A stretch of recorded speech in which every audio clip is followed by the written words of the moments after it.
1966 ခုနှစ်အင်အားအကြီးဆုံးတရုတ်ချင်းမင်းဆက်ရဲ့စစ်သည်ပေါင်း9000ဟာမြန်မာနိုင်ငံကိုကျူးကျော်လာခဲ့ပါတယ်။ဒီစစ်တပ်ကြီးဟာမြန်မာစစ်သည်တွေထက်အစာပေါင်းများစွာတာလွန်နေခဲ့ပါတယ်။ဒါပေမဲ့ဒီလောက်အင်အားကြီးစစ်တပ်ဟာခံတပ်တစ်ခုတည်းရဲ့ရှေ့မှာ3နှစ်တိုင်တိုင်ရပ်တန့်သွားခဲ့ရပါတယ်။ဒီကနေ့မှာတော့အလောင်းမင်းတရားကြီးရဲ့ထူးခြားတဲ့ခံတပ်အတွင်းကခံတပ်ဗျူဟာနဲ့ကောင်းတုံတိုက်ပွဲရဲ့မယုံနိုင်စရာဇာတ်လမ်းကိုတင်ဆက်ပေးသွားမှာပါ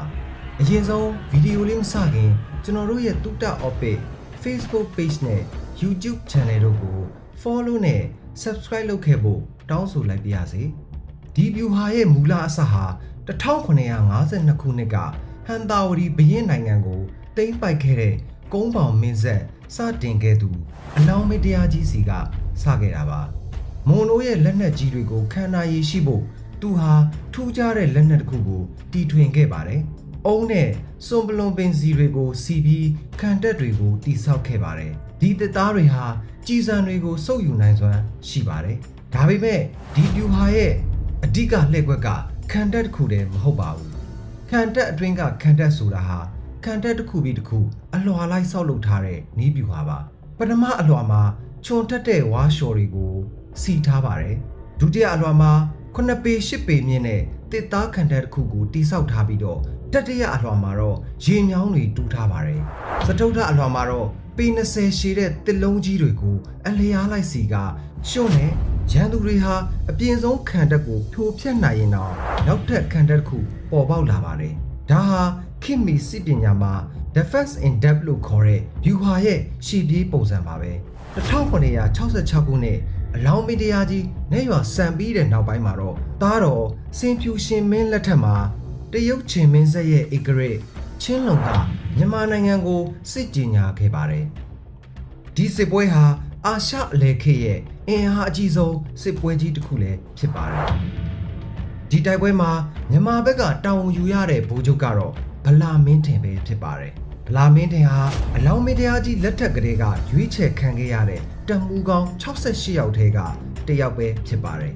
။သူမှာအတွေ့အကြုံရှိတဲ့စစ်သည်တွေနဲ့ခိုင်မာတဲ့ခံတပ်တစ်ခုလည်းရှိပါတယ်။ဒါပေမဲ့သူတို့ရဲ့ရှေ့မှောက်မှာရှိတဲ့အင်အားက9000ရှိတဲ့တရုတ်စစ်တပ်ကြီးပဲဖြစ်ပါတယ်။ဒီခံတပ်ကိုရပ်ပိုင်းတွင်ဖြိုချနိုင်ရမယ်လို့တရုတ်ဗိုလ်ချုပ်တွေက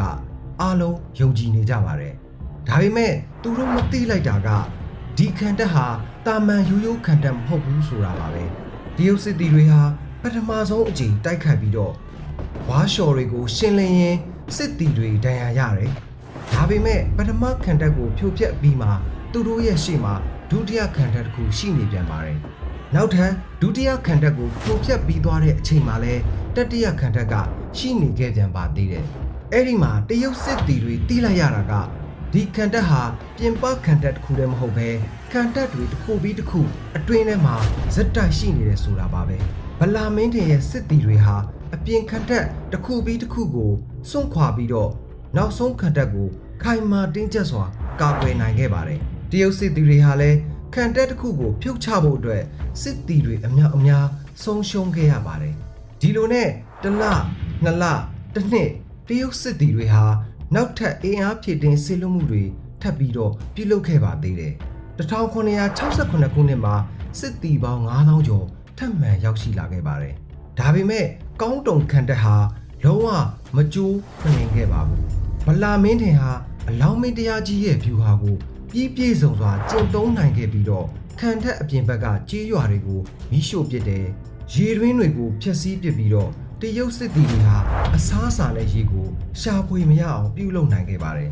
ဒီလိုနဲ့စောင်းရသည်ရောက်တဲ့အချိန်မှာတရုတ်စစ်သည်တွေဟာငတ်မွတ်ခေါင်းပါမှုနဲ့အေးဆက်တဲ့ရာသီဥတုကိုထပ်မံရင်ဆိုင်ခဲ့ရပါတော့တယ်1968ခုနှစ်အရောက်မှာတော့တရုတ်စစ်တပ်ဟာနောက်ဆုံးအကြိမ်အင်အားအပြည့်နဲ့ထပ်မံတိုက်ခိုက်ခဲ့ပါတယ်ဒါပေမဲ့ဗလာမင်းထင်ကတေချာစောင့်ဆိုင်ပြီးမှတံပြန်တိုက်စစ်ကိုစတင်ခဲ့ပြီးတော့သူ့ရဲ့စစ်သည်တွေဟာညအချိန်မှာခံတပ်ထဲကနေထွက်ပြီးတရုတ်စစ်တပ်ရဲ့နောက်တန်းကိုဝင်ရောက်တိုက်ခိုက်နိုင်ခဲ့ပြီးတော့စစ်ပစ္စည်းတွေစံစပါးတွေကိုမိရှို့ဖျက်ဆီးနိုင်ခဲ့ပါတယ်